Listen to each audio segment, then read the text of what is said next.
आज के वीडियो में बात करेंगे पुरुष के जो सीमन एनालिसिस जो रिपोर्ट देखते हैं उसमें कुछ कमियां मिलते हैं, यानी शुक्राणु का जो निर्माण होता है। शुक्राणु का निर्माण कहां होता है? इस टेस्टिस के अंदर। आप देखेंगे दो गोलियां होती हैं, एक येरी और एक येरी पीछे की तरफ। ये पुरुष की दो गोलियां होती हैं, एक दाएं एक बाएं। उन गोलियों के बारे में डिस्कस करेंगे कि आपके शुक्राणु में कुछ कमी तो नहीं बन रही।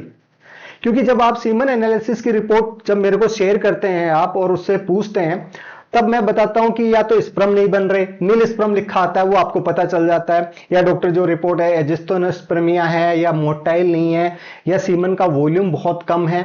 तो कई चीजों में हम डिस्कस करेंगे। आखिरकार शुक्राणु जो है, क्यों हम चेक कराते हैं कि भाई महिला को जब प्रेगनेंसी नहीं होती, उसके पार्टनर को साल 6 महीने से वो देख रहा है कि यार प्रेगनेंसी नहीं हो रही।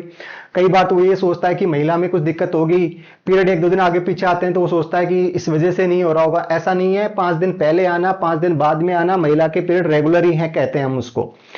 अंडा उनका महीने में एक बार ही बनता है, वो डेट पूछ के भी ट्राई करता है, पर कई बार हमें पता चलता है कि पुरुष का जो बीज है, शुक्राणु है, उसमें कमी निकलती है।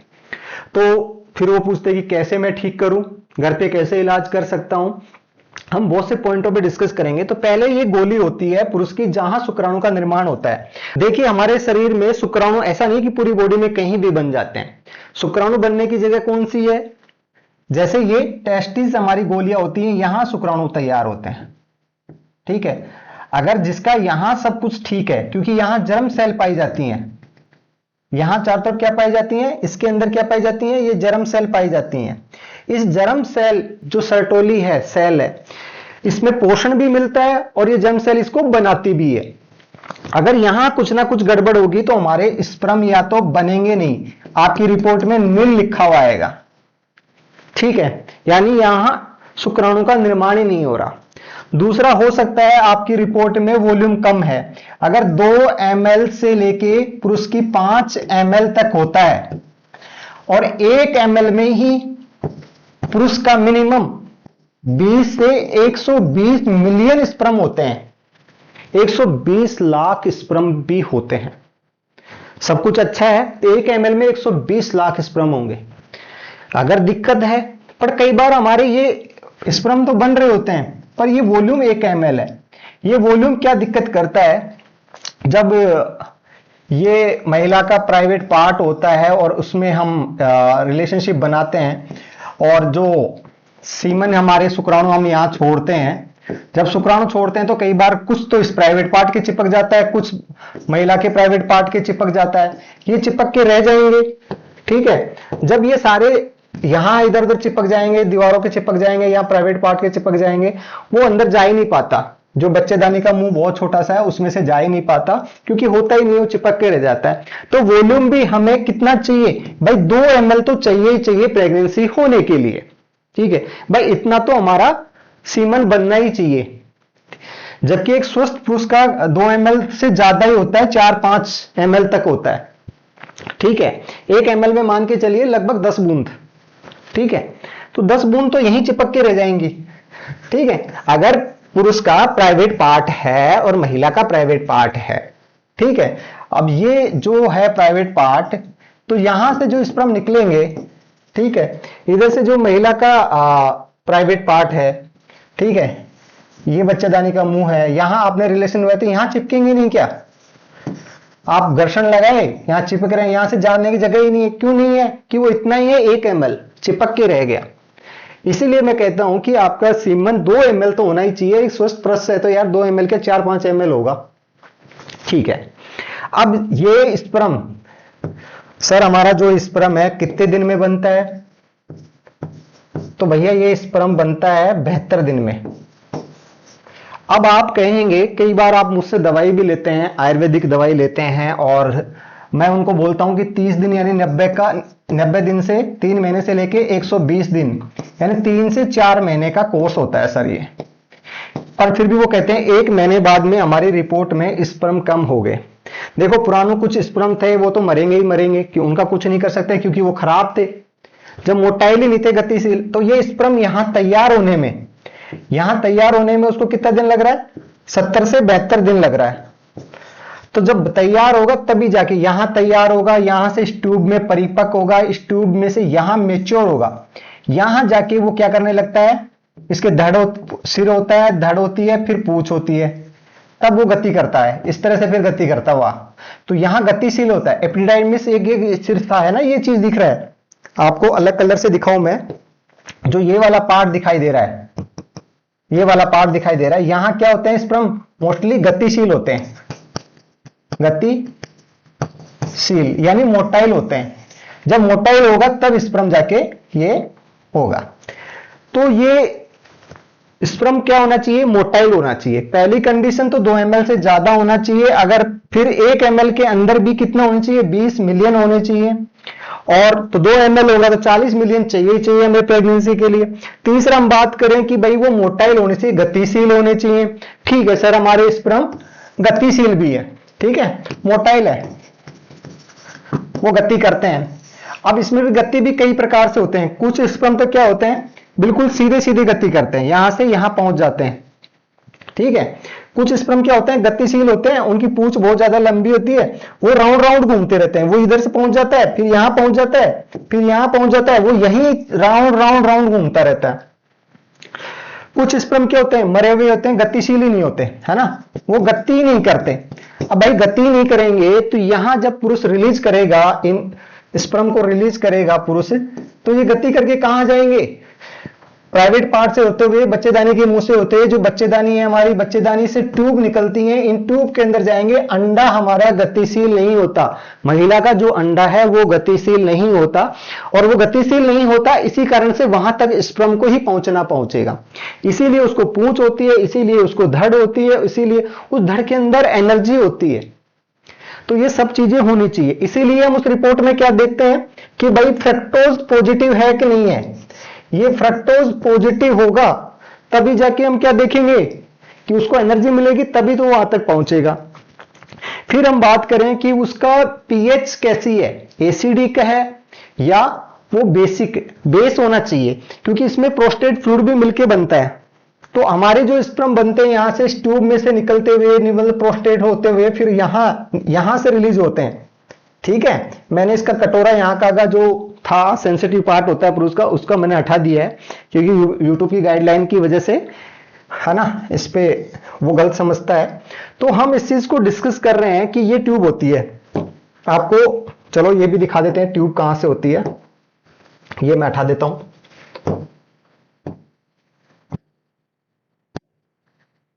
है ना, अंदर से ट्यूब होती है,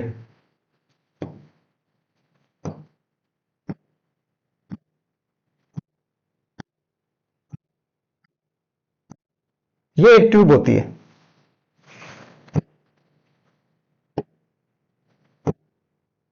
यहां ये एक ट्यूब होती है, ठीक है। आप देख रहे हैं दोनों तरफ ये गोलियां हैं, है ना, यहां एक बीच में ट्यूब होती है, और इस ट्यूब से ये प्रोस्टेट फ्लूइड मिलता है, ये एसिडिक पीएच को मेंटेन करता है, तब जाके वो एक्टिवेट होते हैं, और यहां से क्या करते हैं, स्पर्म रिलीज होते हैं। तो इस जो शुक्राणु है वो कहां बनते हैं, यहां बनते हैं, इस जगह बनते हैं, यहां से घूमते हुए यहां तक आते हैं।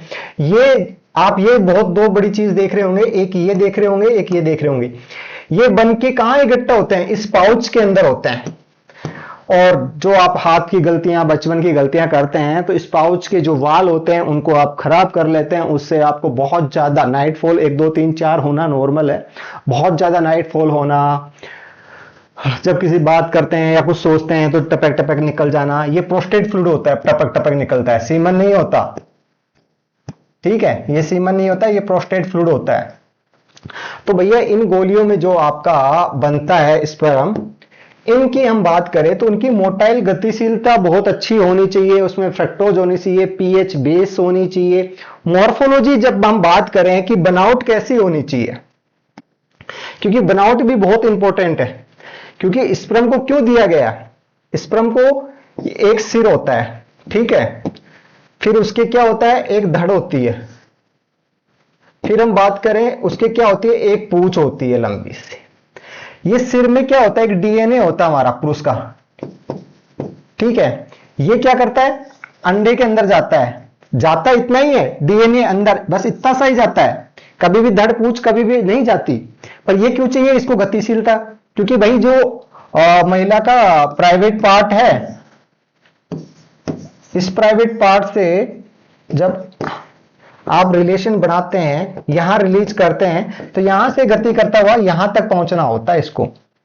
यहां तक क्या है, यहां अंडाशय होता है, यहां से अंडा निकलता है, अंडा गतिशील नहीं होता, तो यहां तक पहुंचने के लिए ये 10 से 15 सेंटीमीटर, चाहे तो इतना अच्छा स्पर्म का होता है कि ये 15 मिनट में पहुंच जाए, और चाहे तो 6 घंटे में नहीं पहुंचे। किस पे डिपेंड करता है, इसकी गतिशीलता पे।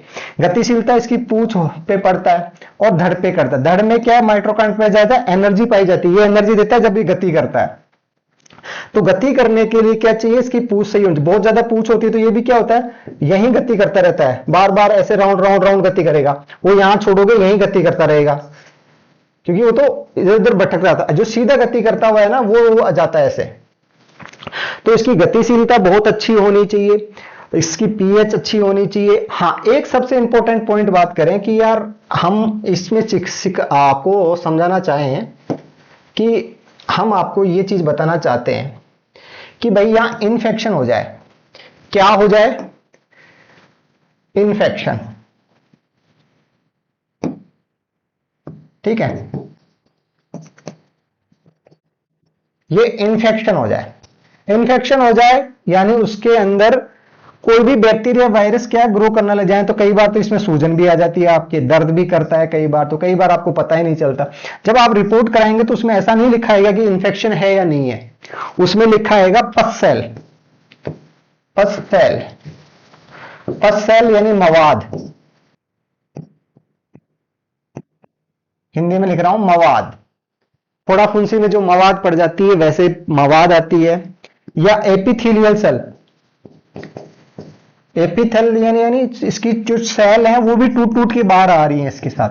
तो आप सोचो इसमें इन्फेक्शन है, जब आप कहां से इन्फेक्शन होगा, ये इन्फेक्शन आपके प्राइवेट पार्ट से होते हुए महिला तक भी पहुंच जाता है, ठीक है। जो बच्चेदानी है, ये बच्चेदानी है, यहां तक भी पहुंच जाता है। अब बच्चेदानी तक पहुंचता है तो यहां महिला और पुरुष के शरीर में इन्फेक्शन होता है, यहां क्या बन जाते हैं, एंटीबॉडी। सर ये एंटीबॉडी क्या होती है, आप पूछेंगे तो ये कहेंगे कि इनको मारने के लिए हमारा शरीर और महिला का शरीर एक एंटीबॉडी बना लेता है कि ये हमारे शरीर को नुकसान पहुंचा रहा है, इसलिए इसको मारो। जब इसको मारेंगे तो ये सारे ही, ये साथ में पस सेल यानी जो इन्फेक्शन को तो मारेंगे ही मारेंगे, साथ में क्या होगा, यहां जो स्पर्म है हमारे उसको भी मार देते हैं। इसलिए कई बार मरे हुए स्पर्म निकलते हैं। तो भैया जब स्पर्म बनने में 70 से 72 दिन का लगता है समय, तो इतना समय लगेगा तो आप आयुर्वेदिक दवाई मेरे से आप ले सकते हैं। आप कहेंगे कि सर लेने का प्रोसेस क्या है, देखो ये आयुर्वेदिक दवाई मैं खुद ही बनाता हूं। हम जब पुरुष को रिपोर्ट देखते हैं तो हम देते हैं कि भाई इसकी जर्म सेल में इंफेक्शन है वो खत्म हो जाए, ठीक है। दूसरा हम देखते हैं कि इसके इंफेक्शन के साथ में अगर ये क्यों नहीं बनना, इनको पोषण की कमी हो, है ना, एंजाइम इसको बनने के लिए क्या चाहिए, ठीक है, एंजाइम चाहिए Q10, ठीक है, और भी कई मल्टीविटामिन मिनरल्स ये चाहिए। तो हम उस आयुर्वेदिक जड़ी बूटियों से आपको ये सब चीज पोषण यानी सारी चीज प्रोवाइड कराते हैं और ये इन्फेक्शन को खत्म करते हैं। कोई भी कारण है, जो भी कारण है, इसमें चोट लगी हो कुछ भी हो, उस चीज को ठीक करके जब ये चीज ठीक होगी तो अब आप मान लीजिए कि आपने दवाई लिया, महीने 2 महीने में, 1 महीना या 2 महीने में ये चीज ठीक होगी, तब जाके ये स्पर्म बनाएगा, शुक्राणु बनाएगा। अब ये शुक्राणु बनाना स्टार्ट कर दिया कि सर हमने आपसे दवाई ली थी, 1 महीना हो गया, अब हमारा स्पर्म हम चेक कराएं या देखें गाढ़ा हुआ कि नहीं हुआ। आप तो ऐसे सोचते हैं पर गाढ़ा होने से कुछ नहीं होता। तो भाई जब ये दूसरे महीने से अगर बनने भी लगा ये स्पर्म, तो ये बनके यहां तक बाहर आने में कितने दिन लगेगा, 70। आपने 30 दिन बाद ही चेक करा लिया, कहां से बाहर आ जाएगा, नहीं आएगा। कई बार ये तो सर हमने रिपोर्ट जो करवाई थी 1 महीने बाद में तो और कम हो गए, पहले से जो थे इस ट्यूब के अंदर जो मरे हुए यहां पड़े हुए थे, क्योंकि यहां से यहां तक निकालने में ही उसको 70-72 दिन लग रहे हैं, तो पुराने भी तो बच्चे पड़े हैं यहां, वो सब करेंगे। अब आप मुझसे पूछते हैं कि सर स्पर्म बढ़ाने के लिए हम कौन सी आयुर्वेदिक दवाई कहां से खरीदें और कैसे खरीदें। तो सबसे पहले देखो, आप मुझसे बात करना चाहते हैं तो देखो मैं फ्री में बात नहीं करता, मैं 50 रुपए फीस लेता हूं, ठीक है, 50 रुपए फीस लगती है। आप मुझे वो फीस पे करेंगे तब मैं बात करूंगा। आप बोलते हैं कि सर हम फीस कहां पे करें, तो मेरे मोबाइल नंबर है, वैसे एक वीडियो नीचे डिस्क्रिप्शन बॉक्स में डाल दूंगा, उसमें देख लेना अच्छे से, नहीं तो मेरा मोबाइल नंबर है 9602769436। इस नंबर पे कब कॉल करें? जब आप 50 रुपए का पेमेंट फोन पे, गूगल पे, पेटीएम कर चुके हो। ठीक है, देखिए पहले सुन लीजिए यार कि आपको इस नंबर पेमेंट करना है 9602769436। इस पे 50 रुपए का पेमेंट करेंगे, 50 रुपए पेमेंट करेंगे और इसी नंबर के व्हाट्सएप पे, ठीक है, आप मुझे स्क्रीनशॉट शेयर कर देंगे। तब मैं खुद जब देख लूंगा, आपकी रिपोर्ट है तो वो भी शेयर कर देना। जब मैं देख लूंगा और मैं खुद बात कर लूंगा आपको। मेरे को जैसे उस व्हाट्सएप पे आपको लगभग टाइम मिल जाता है कि मैं कब बात कर सकता हूं, उस दिन मैं कब फ्री हूं हॉस्पिटल से, तो मैं बात करूंगा, उस टाइम आपको कॉल करूंगा। थोड़ा पेशेंस रखें, बार बार कॉल ना करें। हाँ, इसमें कई प्रकार की दवाई हम यूज करते हैं, डिपेंड करता है कि उसकी कंडीशन क्या है, उसके फ्रक्टोज की कमी है, पीएच को मेंटेन करते हैं, या कई इन्फेक्शन है, या एपिथेलियल सेल आ रही है, या बनी नहीं रहे, तो डिपेंड करता है कि उसकी रिपोर्ट कैसी है। उस रिपोर्ट को देख के मैं खुद आयुर्वेदिक दवाई बनाता हूं। ऐसा नहीं है कि ये बनी हुई दवाई मैं आपको भेज दूंगा। देखो, दवाई का कलर तो एक सा ही होगा क्योंकि ये कैप्सूल में फील करते हैं हम। इसमें 2 प्रकार के कैप्सूल यूज करते हैं, एक तो मेरे पास ग्रीन होते हैं। जिस प्रकार की प्रॉब्लम होगी उस प्रकार की दवाई तैयार की जाएगी और फिर इस कैप्सूल में पैक की जाएगी, फिर आप तक भेजा जाएगा। दूसरा आप ये देखेंगे व्हाइट ब्लू, ठीक है। तीसरा आप इसमें कई बार मेरे पास देखेंगे कि ग्रीन और येलो कलर का है, किसी को और कलर का है, मैरून कलर का है। तो आप ये देखते हैं, कई बार मैं स्टेटस भी लगाता हूं, इसलिए स्टेटस लगाता हूं। पहले मैं नहीं लगाता था, फिर अब लगाने लग गया कि हाँ किसने दवाई ली है तो उसका नाम छुपा के हम स्टेटस लगाते हैं कि हाँ दवाई पहुंचती है, जो भी पेमेंट करता है दवाई का उसके 100% दवाई पहुंचती है। बाई चांस 99% ऐसा होता है कि नहीं पहुंची, कोरियर की गलती से नहीं पहुंचती है, या आप कुछ एड्रेस में गलती दे देते हैं। ऐसा नहीं है आप देते नहीं है, आप तो फोन नंबर ही गलत दे देते हैं कई बार। तो उस वजह से फिर भी मैं क्या करता हूं, दोबारा भिजवा देता हूं। आपका 1 भी रुपए का नुकसान हम नहीं होने देते। तो आपको जो भी प्रॉब्लम है इस नंबर पे बात करके आप दवाई अपनी बनवा सकते हैं और हम भेज सकते हैं। 1-1 महीने की आप ले सकते हैं, ठीक है। दवाई की जो कीमत होगी, आप कई बार कहते हैं सर कीमत बताओ। जब मुझे आपकी प्रॉब्लम नहीं पता तो मैं कीमत किस चीज की बता दूं? दवाई की अलग अलग कीमत होती है, सभी की अलग अलग हो सकती है, क्योंकि दवाई अलग अलग तैयार होती है ना। जितनी जैसी आपकी प्रॉब्लम होगी वैसी दवाई तैयार होगी और वैसे ही उसका पैसा लिया जाएगा। और कोरियर के द्वारा कोई पूछता है कि सर सेफ कोरियर है, बिल्कुल सेफ कोरियर होता है। इस तरह की पैकेजिंग होती है, इसके अंदर सिर्फ आपका बाहर से कुछ नहीं लिखा रहता कि क्या है। कोरियर वाले से कई बार आप पूछते हैं इसके अंदर क्या है, तो वो कहेगा मुझे क्या पता क्या है। सिर्फ यहां आपका नाम और एड्रेस होता है और बारकोड होता है, एक स्कैनर होता है, और कुछ नहीं होता। और कुछ नहीं होता, बाहर कुछ नहीं लिखा रहता, बस सिर्फ ये। तो आप समझ गए होंगे कि अगर आपको दवाई प्राप्त करनी है तो इस नंबर पे आप 50 रुपए पेमेंट करके, बात करके, अपनी समस्या बता के आप दवाई बनवा सकते हैं और पेमेंट करेंगे, लगभग 5 दिन में दवाई आपको पहुंच जाती है। तो आपकी समस्या और भी हो सकती है, ऐसा नहीं है कि हम इनफर्टिलिटी की देते हैं। ये पुरुष की पर्सनल प्रॉब्लम है ना, ट्यूब ढीली हो जाती है, कमजोर हो जाता है, इरेक्शन की कमी है, और भी कई कारण की जो भी प्रॉब्लम है उन सबकी दवाई दी जाती है। पुरुष नहीं, महिला की पर्सनल प्रॉब्लम भी है, महिला को भी इनफर्टिलिटी, प्रेगनेंसी नहीं हो रही, उसके कारण कोई कमी है तो उनको भी दवाई दी जाती है। तो आपको अगर ये वीडियो अच्छा लगा तो प्लीज चैनल को सब्सक्राइब जरूर करना। वीडियो देखने के लिए धन्यवाद।